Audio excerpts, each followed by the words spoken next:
back to the Meeple Marathon. Today we are going to discuss worker placement games.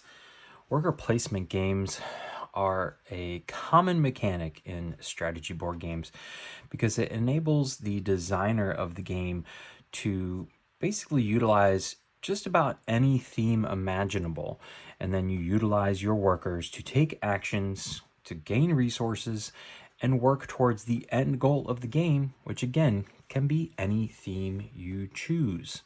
Worker placement games are board games where players use their workers.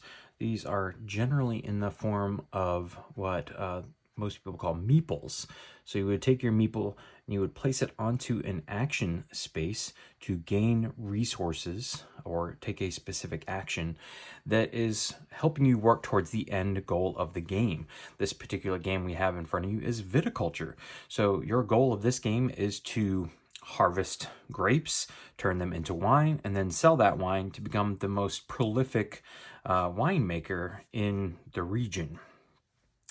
Usually in a worker placement game, once you go to a spot, you've then blocked off that spot for someone else to take that action, so they have to go somewhere else. They have to change their strategy.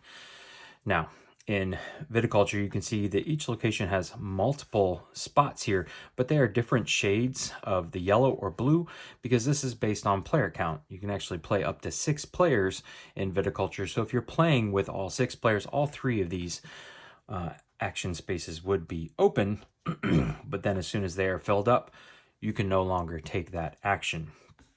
As you reduce the player count, only 1 or maybe even 2 of these spots would be open. Worker placement games also usually take place over a set number of rounds or until a win condition is met. But you take turns, each placing a worker in most cases in different locations, taking those actions. And then at the end of the round, all of these spaces are cleared off, making them available again. And so it is lucrative to be the first player in a round because then you get your full choice of actions to take before they start filling up.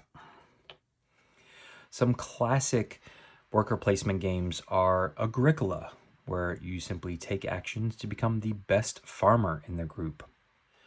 A Feast for Odin, which boasts over 100 spots to place your workers at any given point throughout the game, challenges you to become the richest Viking in the game. Lords of Waterdeep is a classic beginner worker placement game that has the Dungeons and Dragons theme to it that challenges you to gather resources in order to complete quests, construct buildings, and in the end, accrue the most points out of everyone in the game.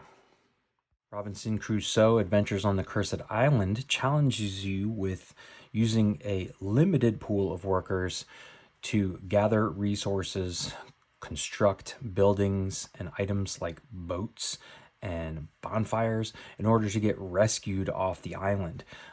Each game of Robinson Crusoe can utilize a different thematic scenario, which gives you a different goal to work towards. And this is actually a cooperative worker placement game because you're all working together to get rescued. Coming back to this game in particular, Viticulture, where you are again trying to make wine in order to be the most successful winemaker in the region. There's 2 unique aspects to this worker placement game that set it apart from many others. One is that there's actually 2 seasons to the game. So you have a summer and a fall season, or a summer and a winter season, sorry. At the beginning of the game, you will have a certain number of workers that you will have access to, and those numbers can grow as the game goes on. And the people you're playing against will also have a certain number of workers. At the beginning of the game, you can only place workers into this summer area, so the yellow spaces.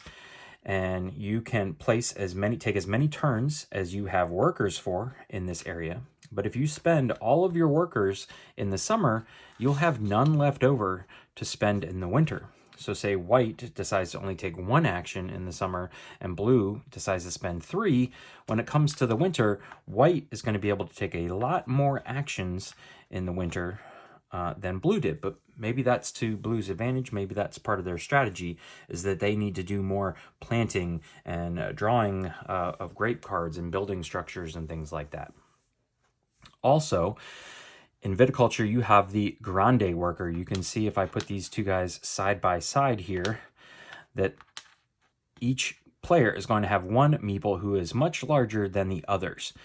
Now, normally in a worker placement game, when you go to a location, you have blocked it off once you've filled it up from other people being able to take that action. But the Grande worker breaks that rule in Viticulture and allows you to go to a spot even if that location is full and take that action. In Raiders of the North Sea, you will actually only ever have one worker in your possession at a time. Now, the trick with Raiders of the North Sea is that you get to place your worker on any empty location, which can either be down here in your village, with your standard worker placement actions. You place your worker down and you either get to play a card from your hand or draw some more cards or maybe get some provisions. Eventually, however, you're going to want to use those provisions and the gold and the armor and the crew that you've acquired to go on raids. So you'll actually place your worker out here and you would say raid the harbor at first, and then you'd go out here to the outposts and the monasteries and further up into the land. When you raid, you actually get to the contents that are located in one of these areas here, along with this one worker. And the last worker placement game we're going to discuss in this video is Caverna. Caverna was the spiritual successor to Agricola, which many call the greatest worker placement game of all time, and it is certainly a gateway game.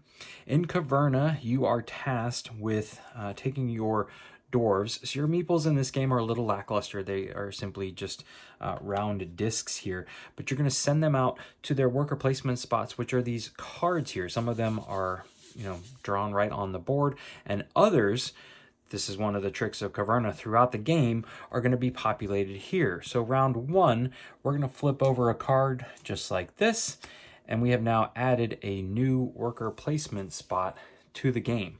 Simpler work, akin to standard worker placement rules. Anybody that goes to a location has blocked that location off, so then when green wants to take their turn, they have to find somewhere else to go.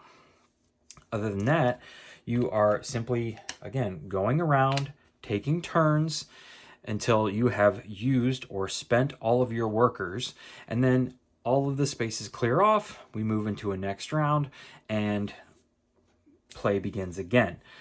In Caverna, however, there's going to be harvest phases in between rounds. Certain times you're going to have to feed your family in between rounds. So depending on how many workers you have, hopefully you've accumulated enough food. And you're going to be populating this board here with various structures. You can mine out your little mine here to make room for furnishings. You can clear your land in front of your house to plant crops. Say you want some pumpkins, or say you want, now your meeples might be very lackluster, but they do have animal-shaped meeples. So say you want to raise some sheep, you would put some sheep on your pasture here, and then say you want to add a food chamber. Here you go, there is a food chamber.